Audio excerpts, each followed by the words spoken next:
கண்களை மூடிக்கொண்டு காலத்தின் மூடுபனிகள் வழியாக இந்தியாவின் தென்கிழக்கு கடற்கரைகளை சூடான வெப்பமண்டல சூரியன் முத்தமிடும் ஒரு நிலத்திற்கு உங்களை நீங்களே விதக்க விடுங்கள்.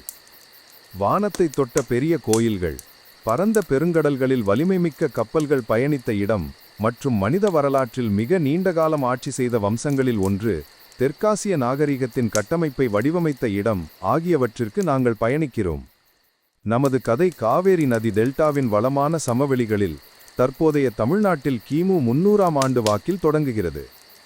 சோழ வம்சம் முதன்முதலில் பெரும் ஆரவாரத்துடன் அல்ல, மாறாக தமிழ்நாட்டின் 3 முடிசூட்டப்பட்ட ராஜ்யங்களில் ஒன்றாக அவர்களின் அண்டை நாடுகளான சேரர்கள் மற்றும் பாண்டியர்களுடன் சேர்ந்து தோன்றியது. இந்த ஆரம்பகால சோழர்கள் பண்டைய சங்க இலக்கியங்களில் குறிப்பிடப்பட்டனர். மன்னர்கள் மற்றும் போர்கள், காதல் மற்றும் வீரம், தொலைதூர மற்றும் ஆழமான மனித உலகத்தை பற்றி பேசிய அந்த அழகான தமிழ் கவிதைகள். பல நூற்றாண்டுகளாக சோழர்கள் தங்கள் தாயகத்தை பல்வேறு அளவுகளில் ஆட்சி செய்தனர். சில சமயங்களில் முக்கியத்துவம் பெற்றனர், சில சமயங்களில் மற்ற ராஜ்யங்கள் வலுப்பெறும்போது வரலாற்றின் நிழல்களில் மறைந்து போனார்கள். ஆனால் காவேரி நதியின் நிலையான ஓட்டத்தைப் போலவே பொறுமையும் அவர்களின் மிகப்பெரிய நற்பண்பாக இருக்கும். ஒரு வகையில் பல நூற்றாண்டுகளாக இருள் சூழ்ந்திருந்த நிலையில் அவர்கள் விழித்தெழுந்து முன்பை விட பிரகாசமாக பிரகாசிக்கும் தருணத்திற்காக காத்திருந்து வம்சம் தூங்கும். கிபி 9ஆம் நூற்றாண்டில் விஜயாலயன் என்ற குறிப்பிடத்தக்க மன்னர் 850ஆம் ஆண்டு வாக்கில் அப்போது தஞ்சை என்று அழைக்கப்பட்ட தஞ்சாவூர் நகரத்தை கைப்பற்றிய போது அந்த விழிப்புணர்வு ஏற்பட்டது. காவேரி டெல்டாவின் மையத்தில் அமைந்திருந்த இந்த நகரம் மண் இருட்டாகவும் வளமாகவும் இருந்தது. நெல் வயல்கள் அடிவானத்தை நோக்கி நீண்டிருந்தன. வரலாற்றாசிரியர்கள் இப்போது இடைக்கால சோழ வம்சம் என்று அழைக்கும் துடிப்பும் இதயமாக மாறியது. விஜயாலயன் ஒரு நகரத்தை மட்டும் கைப்பற்றவில்லை. நவீன ஆந்திராவின் வடக்கு பகுதிகளில் இருந்து தெற்கே இலங்கை வரை, கடல்களை கடந்து தொலைதூர நாடுகள் வரை பரவியிருக்கும் ஒரு பேரரசுக்கு அவர் அடித்தளம் அமைத்தார். ஆனால் சோழ மேன்மையின் உண்மையான சிற்பி தைரியத்தையும் லட்சியத்தையும் பேசும் ஒரு மன்னர். கிபி 985இல் அரியணை ஏறிய முதலாம் ராஜராஜ சோழன் சோழ ராஜ்யத்தை அசாதாரண சக்தி மற்றும் கலாச்சார புத்திசாலித்தனம் கொண்ட பேரரசாக மாற்றினார்.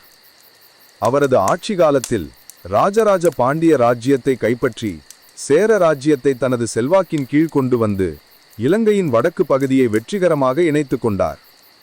அவரது இராணுவ பிரச்சாரங்கள் புகழ்பெற்றவை, ஆனால் அவர் ஒரு வெற்றியாளரை விட மிக அதிகம். தஞ்சாவூரில் உள்ள பிரகதீஸ்வரர் கோயிலை ராஜராஜனே கட்டினார். இது மிகவும் அற்புதமான ஒரு நினைவு சின்னமாகும். இன்றும் 1000 ஆண்டுகளுக்கும் மேலாக பார்வையாளர்கள் அதன் உயர்ந்த விமானம் அல்லது கோயில் கோபுரத்தின் முன் பிரமிப்பில் நிற்கிறார்கள். கிபி 1010இல் கட்டப்பட்ட இந்த கோயில் சுமார் 216 அடிகள் உயரத்திற்கு உயர்ந்துள்ளது. அதன் மிகப்பெரிய கிரானைட் கற்கள் மிகவும் சரியாக பொருந்துவதால் அந்த காலத்தின் பொறியியல் அறிவை பார்த்து ஒருவர் வியக்கிறார். கோயிலின் மகுட மகிமை சுமார் 80 டன் எடையுள்ள ஒரு கிரானைட் துண்டு எப்படியோ கட்டமைப்பின் உச்சத்திற்கு உயர்த்தப்பட்டது. இது நவீன பொறியியலாளர்களை குழப்பத்தில் ஆழ்த்தும் ஒரு சாதனையாகும்.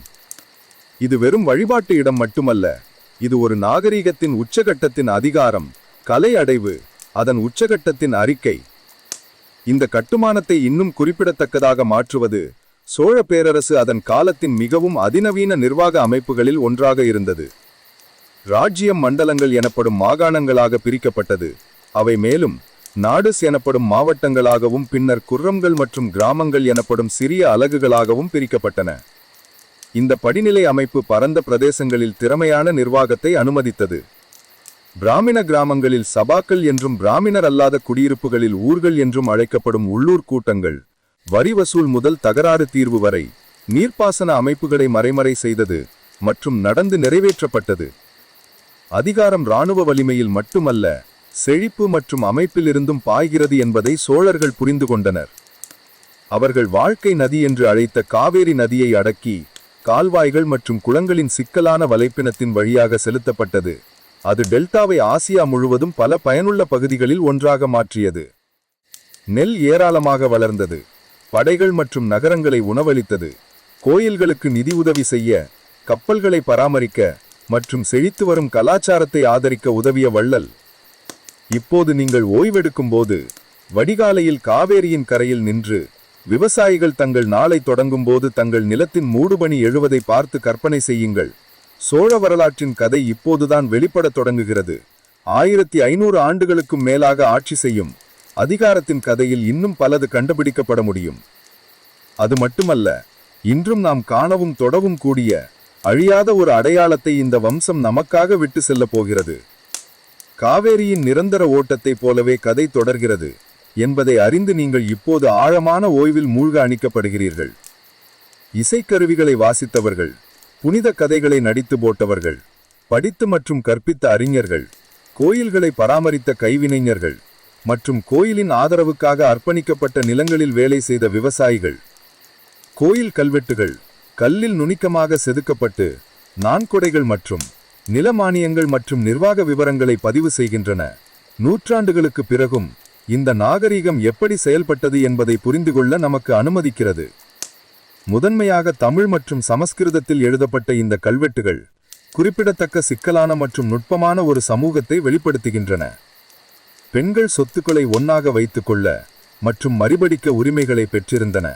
வர்த்தகத்தை ஒழுங்குபடுத்திய வணிக குழுக்கள் வெள்ளப்பொருட்களின் விலை மற்றும் தொழிலாளிகளின் ஊதியம் குறித்து நமக்கு சொல்கின்றன. இலுட்டாகவும் இருந்தது.